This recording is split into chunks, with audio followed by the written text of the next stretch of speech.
ሴት ነበረች። እርሷም በጣም ደግ ጥበበኛና በሕይወቷ እምነቷን በአምላኳ ያጸናች ነበረች። ነገር ግን ወደ ቅድስና ሕይወት የመጣችበት መንገድ ቀላል አልነበረም። አምላኬን በሙሉ ልቤ ማገልገል እፈልጋለሁ። ዕድሜዋ ለአቅመ ሔዋን ስትደርስ ወላጆቿ የኢየሱስ ሞዓ ልጅ የሆነውን ሰምረ ጊዮርጊስን አጋቧት። 10 ወንዶችና 2 ሴት ልጆችን ወለደች። እርሷም ልጆቿን በሥርዓትና በሕገ እግዚአብሔር አሳደገቻቸው።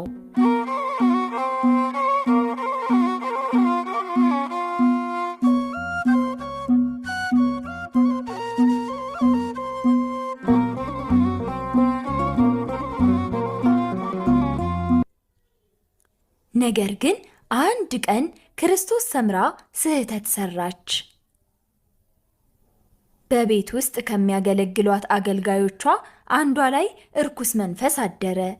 አልታዘዝም ማለትም ጀመረች። ይህን ጊዜ ቅድስት ክርስቶስ ሰምራ ደጋግማ መከረቻት። ያቺ ብላቴና ግን ልትመከር አልቻለችም። አንድ ቀን ጥፋት አጥፍታ በጣም ትናደድና ስሜቷን መቆጣጠር አቅቷት ትጎዳታለች። አገልጋይቷም ትሞታለች። ወይኔ ምንድን ነው ያደረግኩት? ይህማ የነፍስ ግድያ ይሆንብኛል። አምላኬ ሆይ ይቅር በለኝ እባክህ ብላ አምርራ አለቀሰች። ወደ እግዚአብሔር በጸለየች ጊዜ ፈጣሪ አገልጋይቱን ከሞት አስነሳት። ውስጧም በሐሴት ተሞላ። ይህ አጋጣሚ የሕይወቷን መንገድ ቀየረው።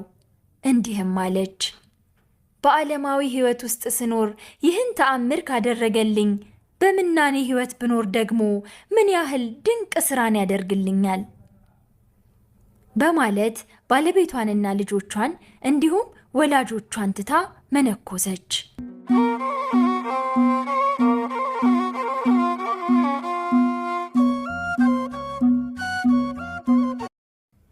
ነገር ግን የመጨረሻ ልጇ ሕፃን ስለነበር ወደ ደብረ ሊባኖስ ገዳም በገባች ጊዜ አብራ ይዛው ሄደች።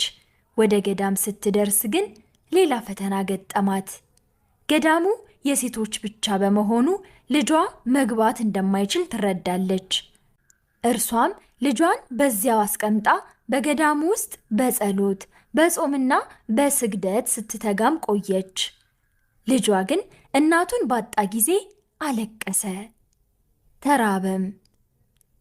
በደጃፉ ስታልፍ የነበረች አንዲት ሴት ልጁን ተጠግታ ልታነሳው ብትሞክር መልአኩ ቅዱስ ሚካኤል ፈጥኖ ደርሶ ነጥቆ ወደ ሰማይ ወሰደው፣ ወደ ገነትም አስገባው።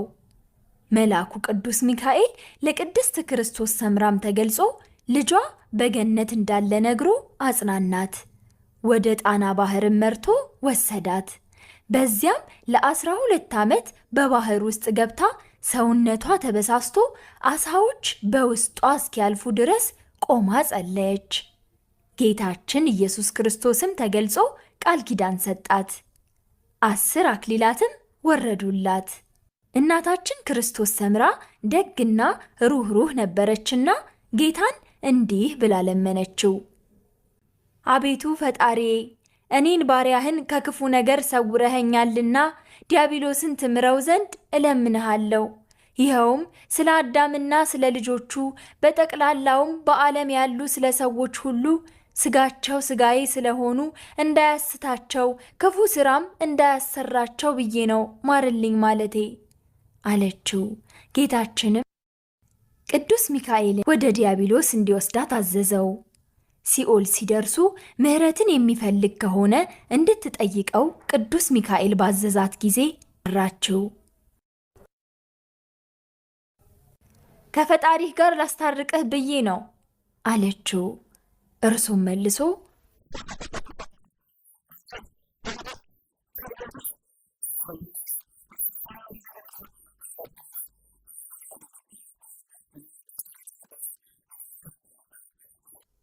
ብሎ እጇን ይዞ ወደ ሲኦል ወረወራት።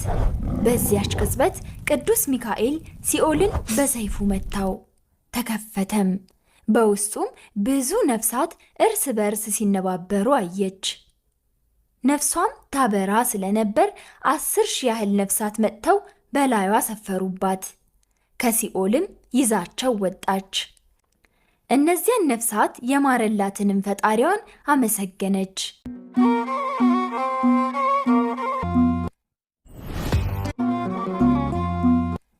ጌታችን ኢየሱስም ለእናታችን ክርስቶስ ሰምራ ማረፊያዋ በእመቤታችን ቅድስት ድንግል ማርያም በስተቀኝ እንደሚሆንና ስሟም ከእንግዲህ በኋላ በትረ ማርያም ተብሎ እንደሚጠራ ነገራት።